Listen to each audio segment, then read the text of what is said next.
Bom dia, Mário Dutra Júnior, ouvintes do programa Entrevista da Rádio Cultural FM de Torres. Hoje vou tratar de notícias que ocorreram durante a semana que retratam essas contradições entre justiça e injustiça social, bem como a necessidade de democratização do poder judiciário. Estamos vivendo um momento de alta vulnerabilidade social nos 4 cantos do mundo.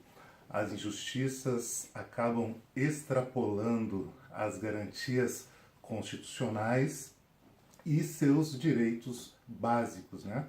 Não garantem a nossa seguridade social. As leis ficam delimitadas entre os interesses de grupos econômicos, valores morais, religiosos estão também relacionados. Os Estados nacionais acabam não conseguindo garantir os nossos direitos.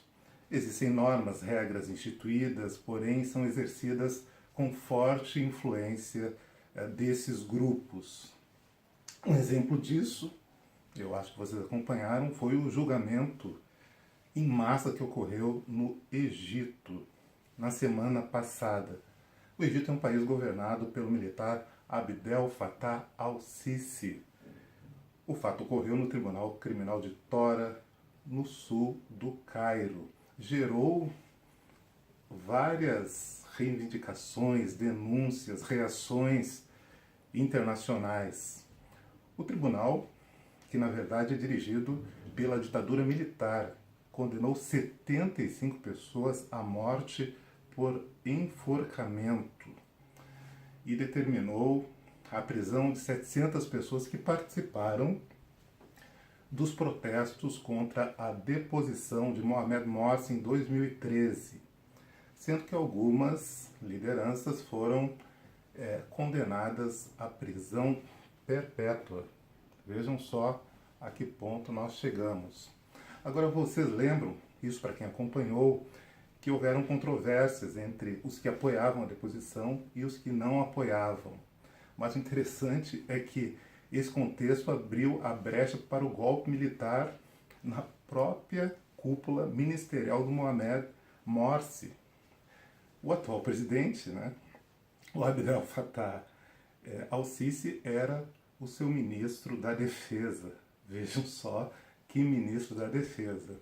Bom, entre os condenados à execução estão líderes da Irmandade Muçulmana, que foi o partido que detinha o poder até foi resultado daquelas mobilizações da Primavera Árabe em 2011, que deflagrou aqueles movimentos de libertação, deposição lá do Muammar Gaddafi, aqueles regimes ditatoriais do norte da África e Oriente Médio.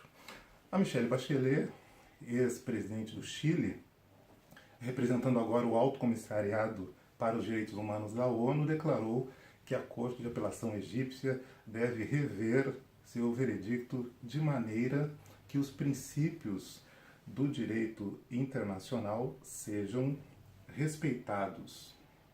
A Anistia Internacional também reagiu com força, dizendo que a decisão foi desonrosa. As organizações de direitos humanos já vêm denunciando que mais de 800 pessoas morreram durante essas manifestações em busca da democracia no Egito.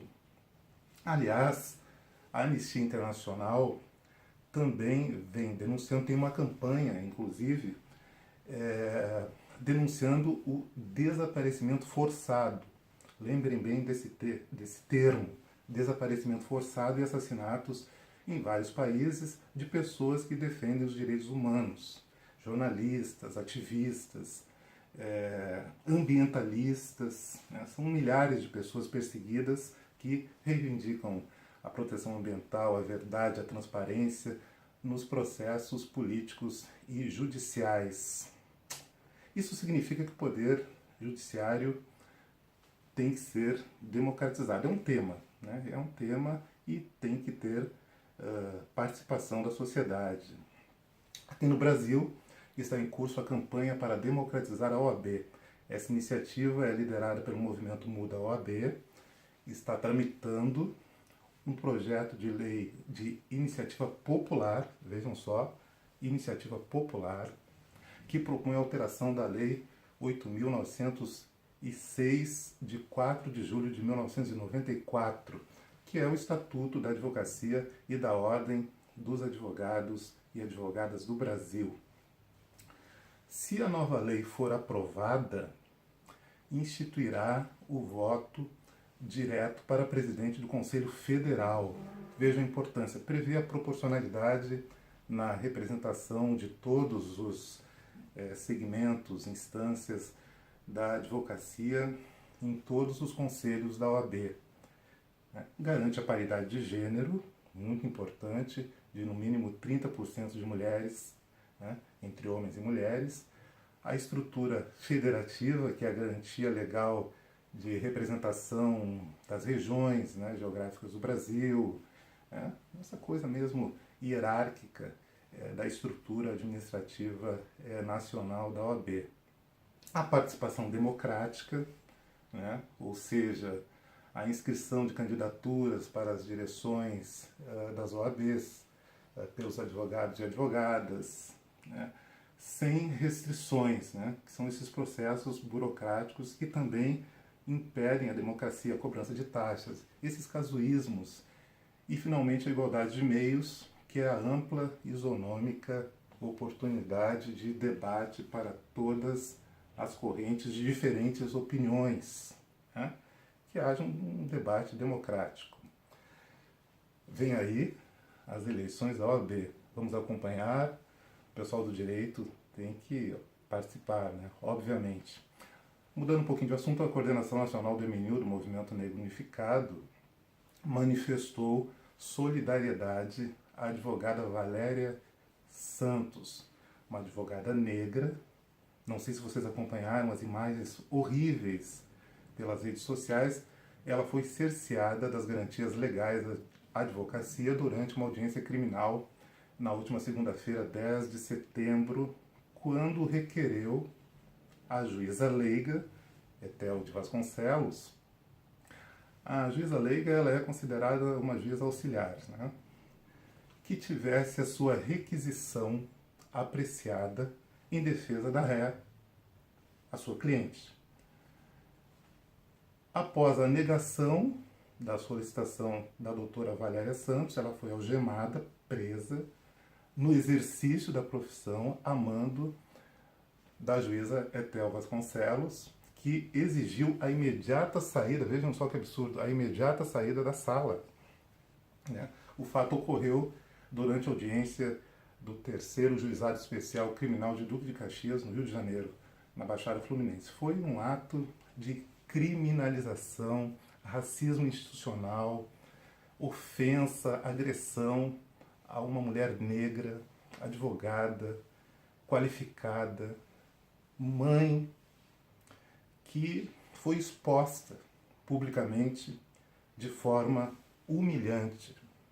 Isso é inadmissível no nosso país. Ela foi imobilizada no chão, enquanto gritava veementemente: eu quero trabalhar, eu preciso trabalhar, eu vim aqui para trabalhar e a lei tem que garantir que eu exerça a minha profissão. Outros advogados filmaram, publicaram nas redes sociais, poucos ajudaram ou tomaram providências, e houve esse fato que é muito grave no nosso país.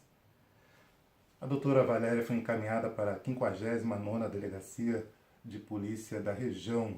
Esse caso repugnante que retrata a violência racial no Brasil. Depois o movimento negro brasileiro, que é radical, que está vendo coisas que não existem no país. O MNU reivindicou as punições cabíveis e providências ao Tribunal de Justiça do Rio de Janeiro, à OAB, às autoridades competentes, para que esse fato tenha uma solução. É um crime racial bárbaro. Isso aconteceu no segundo país mais negro do mundo, depois da Nigéria. São 115 milhões de afrodescendentes. É um absurdo, um país eminentemente negro, né?